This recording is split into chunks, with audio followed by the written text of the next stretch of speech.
గర్భాశయాన్ని తీసేయాలి, సర్జరీ చేయాలనే మాట వినగానే చాలా మందికి పొట్టపై కోత, రక్తస్రావం, నొప్పి గుర్తుకొస్తాయి. ఆపై నెలల తరబడి విశ్రాంతి తీసుకోవాల్సి ఉంటుందని భయపడుతుంటారు. కానీ ఆధునిక వైద్యంలో అందుబాటులోకి వచ్చిన రోబోటిక్ సాంకేతిక పరిజ్ఞానం ఈ భయాలకు చెక్ పెట్టేస్తుంది. రోబోటిక్ హిస్టరెక్టమీతో చిన్న కోత, తక్కువ రక్తస్రావం, నొప్పి లేకుండా ఆపరేషన్ను పూర్తి చేయొచ్చునని చెబుతారు డాక్టర్లు. రోబోటిక్ హిస్టరెక్టమీ గురించిన పూర్తి వివరాలని డాక్టర్ని అడిగి ఇప్పుడు తెలుసుకుందాం.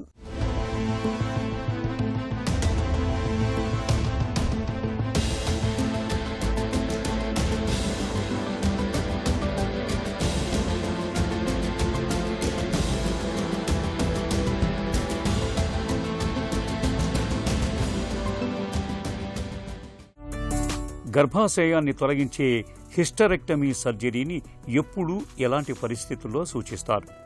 ఇర్రెగ్యులర్ బ్లీడింగ్, చాలా severe abdominal pain or period related issues ఉన్న వాళ్ళందరికీ ఫస్ట్ మెడికల్ మేనేజ్మెంట్ ట్రై చేస్తాం.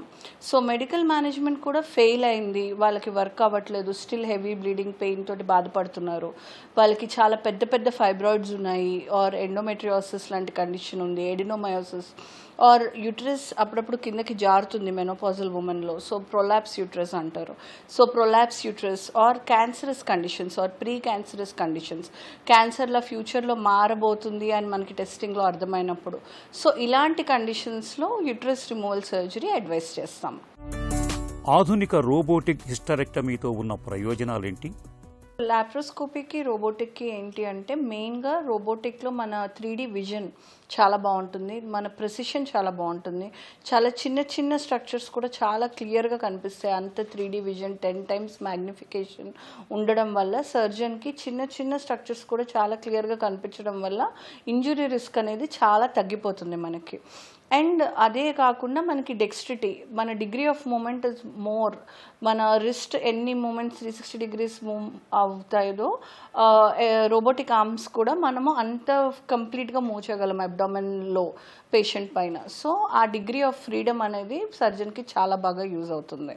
సో మెయిన్లీ ఈ అడ్వాంటేజెస్ వల్ల డిఫికల్ట్ సర్జరీస్, పెద్ద యూటరస్, ఎండోమెట్రియోసిస్ ఇలాంటి కండిషన్స్లో robotic has a definite added advantage. Robotic surgery వెనుక ఉన్న సాంకేతికత ఏమిటి? ఇందులో డాక్టర్ పాత్ర ఎలా ఉంటుంది? రోబోటిక్ సర్జరీ అనగానే చాలామంది పేషెంట్స్కి ఉన్న యూజువల్ అపోహ ఏంటి అంటే రోబో చేస్తుంది సర్జరీ, అక్కడ డాక్టర్ ఉండరు అని. కానీ అది కంప్లీట్గా రాంగ్ అండి. రోబోటిక్ సర్జరీ అయినా సరే ఆర్మ్స్ డాక్టర్ ఎలా హ్యాండ్ మూమెంట్ చేస్తుందో అది ఇమిటేట్ చేస్తుంది, అది సేమ్ రిపీట్ చేస్తుంది తప్ప పేషెంట్ అబ్డోమెన్ క్యావిటీలో రోబో అంతటా రోబో ఏమీ చేయదు. సో ఇక్కడ ఏం చేస్తామంటే ఆ పేషెంట్ చిన్న చిన్న హోల్సే కీ హోల్ త్రూనే పోర్ట్స్ ఇంట్రడ్యూస్ చేస్తాము. ఆ తర్వాత రోబోటిక్ ఆర్మ్స్ అనేవి డాకింగ్ అనే ప్రొసీజర్ త్రూ ఆ పోర్ట్స్కి అటాచ్ చేస్తాము. So robotic arms docking through patient బాడీకి అటాచ్ అవుతాయి. అండ్ సర్జన్ ఎవరైతే ఉంటారో surgeon will be sitting in the surgeon console అనేది ఒకటి ఉంటుంది, వేర్ మాకు ఆ మ్యాగ్నిఫికేషన్ కెమెరా 3D విజన్ తోటి క్లియర్గా కనిపిస్తూ ఉంటుంది. సో అక్కడ మనకి ఎండోరిస్ట్ కంట్రోల్స్ అనేవి ఉంటాయి. సో మనకి ఎలా అయితే ఆ కంట్రోల్స్ మేము హ్యాండ్స్ రొటేట్ చేస్తామో ఆ రోబోటిక్ ఆర్మ్స్ పేషెంట్ అబ్డామిన్లో అదే హ్యాండ్ మూమెంట్ రిపీట్ చేస్తూ ఉంటుంది.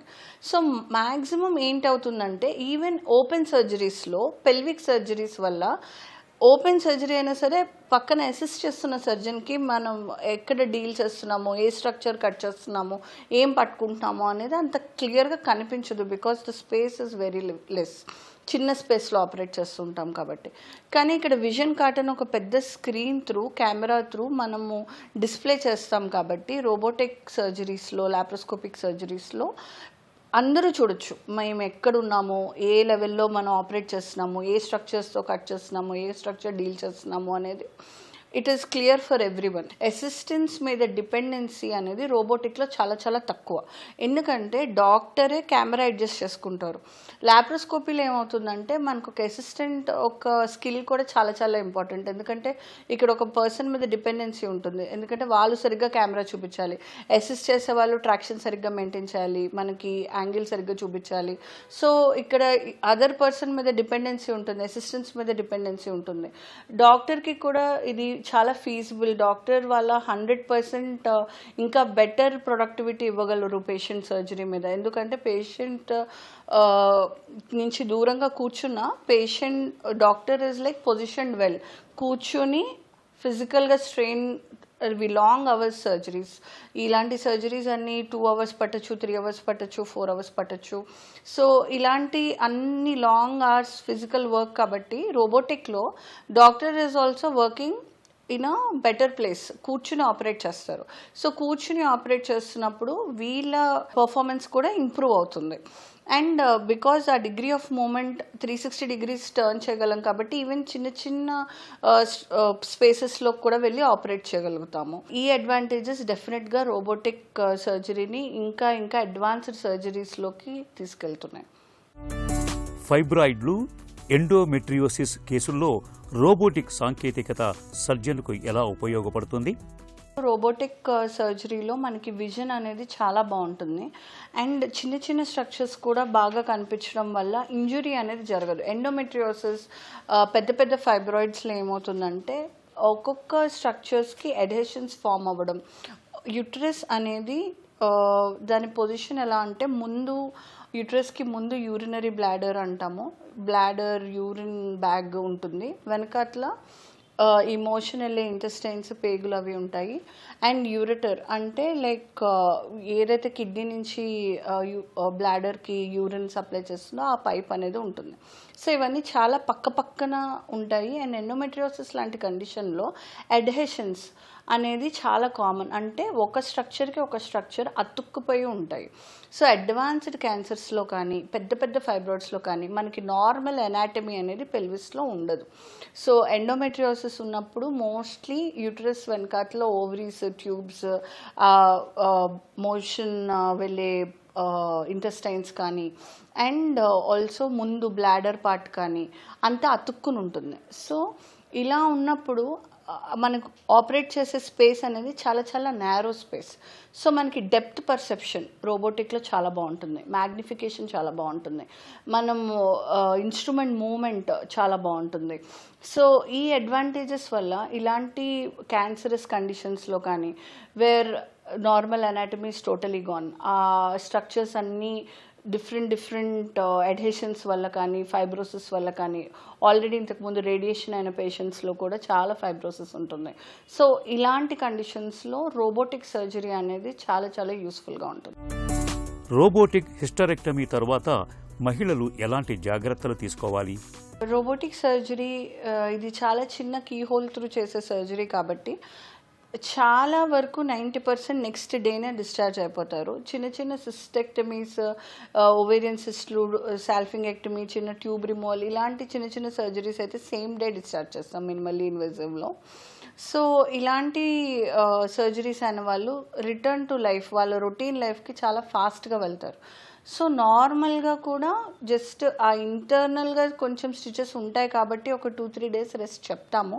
బట్ వాళ్ళ రొటీన్ యాక్టివిటీ డిశ్చార్జ్ అయిన తర్వాత వాష్రూమ్కి వెళ్ళాలన్నా వాళ్ళ పనులు వాళ్ళు చేసుకోవడానికి ఇమ్మీడియట్గా ఎవరి మీద డిపెండ్ అవ్వకుండా వాళ్ళ పనులు వాళ్ళు చాలా బాగా చేసుకోగలుగుతారు. సో ఒక 2-3 days రెస్ట్ చెప్పేది కూడా ఎందుకు అంటే ఒకవేళ ఏమైనా ఎక్కువ ట్రావెల్ వల్ల ఇన్ఫెక్షన్ కానీ సెకండరీ బ్లీడింగ్ కానీ ఇలాంటి కాంప్లికేషన్స్ రాకుండా ఉండడానికి తప్ప స్పెషల్గా వాళ్ళకి బెడ్ రెస్ట్ అవసరమో ఇలాంటి ఏమీ ప్రాబ్లం ఉండదు. సో ఎక్కువ శాతం 4 to 5 days తర్వాత వాళ్ళ జాబ్స్కి వాళ్ళు వెనక్కి వెళ్తారు, వాళ్ళ రొటీన్ యాక్టివిటీ వాళ్ళు చేసుకుంటారు. ఎలాంటి రిస్ట్రిక్షన్ ఉండదు డైట్లో కానీ యాక్టివిటీలో కానీ. సో వాళ్ళ లైఫ్ వాళ్ళకి మళ్ళీ రెజ్యూమ్ చేసుకోవడానికి ఎక్కువ గ్యాప్ కూడా అవసరం లేదు. 2 to 3 daysలో they will be back to their routine. Robotic పద్ధతిలో గర్భాశయాన్ని తొలగించడం అనేది మహిళలకు నిజంగా ఒక వరమనే చెప్పుకోవాలి. తక్కువ కోత, అతి తక్కువ రక్తస్రావం, నొప్పి లేకపోవడంతో పాటు సర్జరీ తరువాత 2-3 రోజుల్లోనే సాధారణ జీవితంలోకి వచ్చేయచ్చు.